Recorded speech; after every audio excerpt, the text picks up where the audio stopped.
I went down in the river to pray, studying about that good old way, and who should wear the robe and crown. Good Lord, show me the way. I want to tell you a story about the best prayer I ever prayed. Down at the river, in the middle of Texas, in the Brazos River. I was 20 years old, and I was full of anger and hurt and pain. And I woke up at 3:30 one morning and started running, hoping that I would never stop. And I ran and I ran and I ran until I felt a pull to go down the bank to the river and to get into the water and float. And while I was there, I felt all of the stuff that I had been holding on to, that had been driving me out of my mind, flow out of me down the river. It's an experience that I cannot explain, despite how many times I try. I don't know what to call it, who to call it, but I know what it felt like to have the water welcome me home, to invite me into myself, to wrestle with the stuff that was going on, and to have that stuff metabolize literally out of my body, healing me, reminding me that I have worth, that I'm not forever broken, that I don't have to be perfect. So when I told you I was going to tell you a story about a prayer, is that what you thought it was going to be? Did you think that I would share words that I spoke out loud or in my heart to the divine?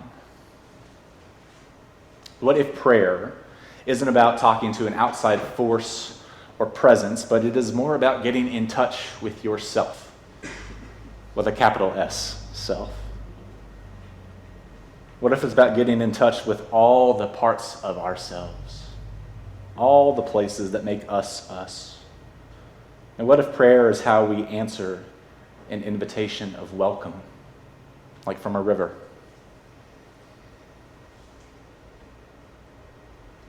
Oh, brothers, let's go down, come on down.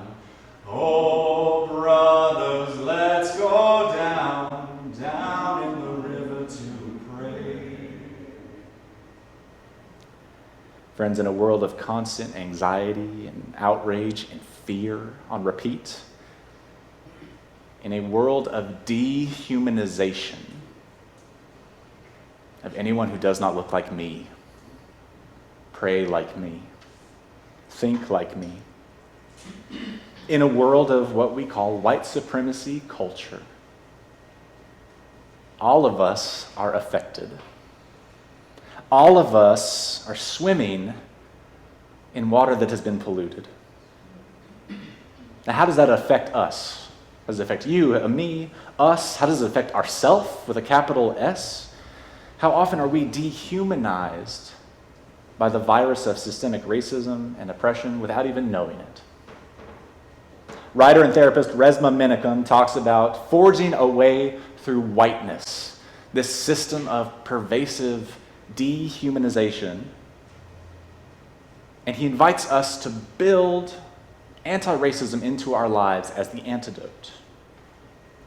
The antidote to supremacy culture and the dehumanization is to use resources based in therapy, based in something that he calls somatic abolitionism. But it is all about taking a look at ourselves and our world, especially those of us who look like me, those of us who have what Resmaa Menakem calls white bodies, because it's about your body. The term he prefers is white body supremacy. And the way out of white body supremacy is to focus on our bodies first and foremost. It says you cannot think your way out of white body supremacy. You cannot talk your way out of it. You cannot pray your way out of it if prayers are just words to God. The invitation is to engage in something simple that's also very hard and deep. Seeking healing and wholeness. Nurturing wholeness in ourselves. He talks about healing as a way of being that is not about just having the right diagnosis and having certainty about the action plans that you're going to follow to rid yourself of white body supremacy. It's not about writing your bylaws in such a way that you take away the pain and the dehumanization of past policies. It's not about taking a miracle cure, going into the river once and having everything washed away. Spoiler alert, that's not how it works.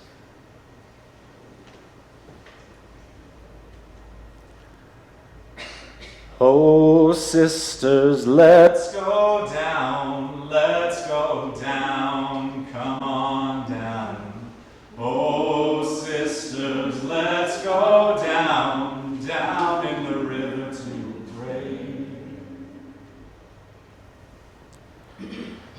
I wish I could tell you that I never felt angry or anxious or afraid again after that day in the river, but that is not true.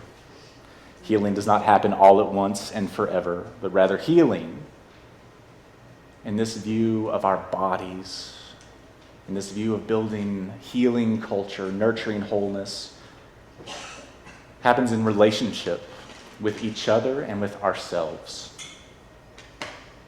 Menachem says we need to be humble, curious, available, and accountable. To be humble and curious about how our biases show up in our relationships, and to be available and accountable to do deep sharing of what we're experiencing and feeling. Where we talk about feelings, not just what we think, whether we agree or not, which we are very good at here in UU Spaces, and where we try to work on processing what is happening to our bodies, to our minds, to our souls. Menachem's invitation is not a quick fix, like I said, because it is not always easy to admit that our waters are not serene and placid and calm. Sometimes it can be hard to admit that our waters feel a little anxious, get a little angry, or a little afraid, or they need to be correct, or they need to be the one who's speaking all the time. These are all byproducts of the dehumanizing aspects of white body supremacy. And in my view, that is something that fractions our relationships with each other, with a higher power, and with ourselves. What if we were welcome to rehumanization? A process that would take time and commitment, an invitation to own up to our brokenness, to our woundedness, and welcoming those experiences in just enough to recognize that they are a part of us, that we have cracks in our jar, and not holding on to them so tight that that becomes our whole identity, but letting them flow away down the river if they're not going to help us navigate.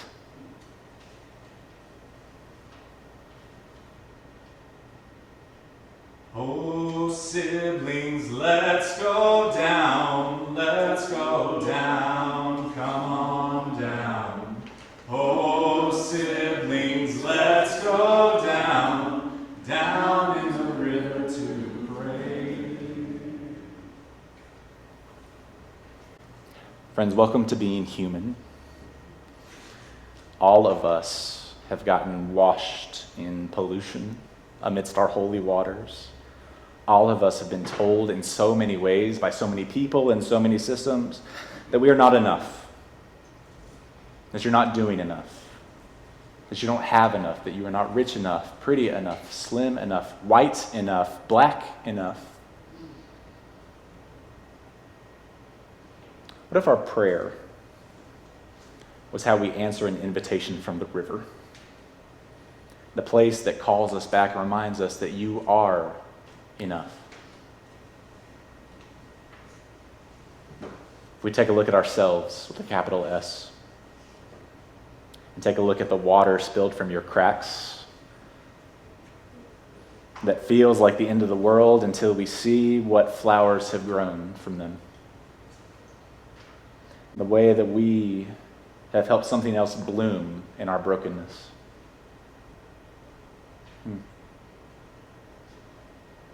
Many of us are familiar with the Japanese practice of kintsugi, of taking broken pottery, sometimes intentionally broken pottery, and putting it back together. And rather than mending over the flaws and making sure that the cracks cannot be seen, not even by your closest friends and family, it's taking the glue and mixing it with golden dust and highlighting the flaws and the cracks and the wounded spaces, making beauty in the broken. You are enough. You are enough.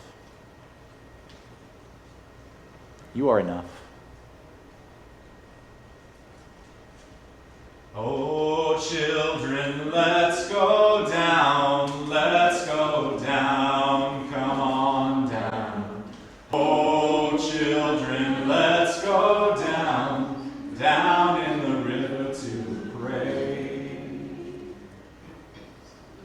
What is that reminder if not a prayer? That we are enough?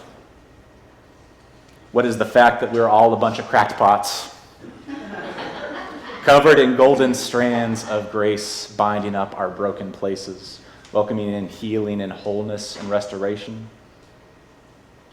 Friends, to be welcomed back into ourselves, to be called back home, to the place where we are reminded that we are loved and worthy of love. We're invited to tell the whole story of our broken places, to not shy away from it, and not to hold on to it too tightly, just long enough to see it, massage it, and let it flow out of us, to be rehumanized. What if that's what we did here every week? Because being enough is not about being perfect. Not about making sure your hymn lyrics are perfect every time. Not about making sure your voice is on key with every note. It's about being reminded that the broken places in our jars, that our wounds, that our cracks, they are not just reminders of hurt and pain. They are also reminders that healing happens, that wholeness is possible too. The wounds are where our light shines through, and where water and light combines, the seeds that nurture flowers that grow and bloom and rehumanize us from white body supremacy, to be reminded that we are enough. That is my prayer for us here at UU Mount Airy. That every week we are reminded, you are enough. Oh, siblings, let's go down,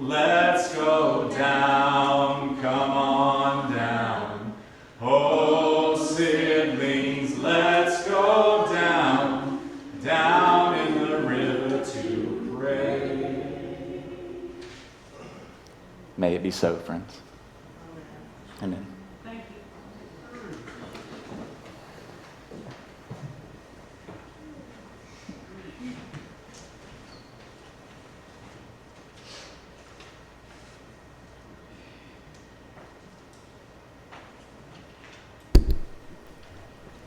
That was magic.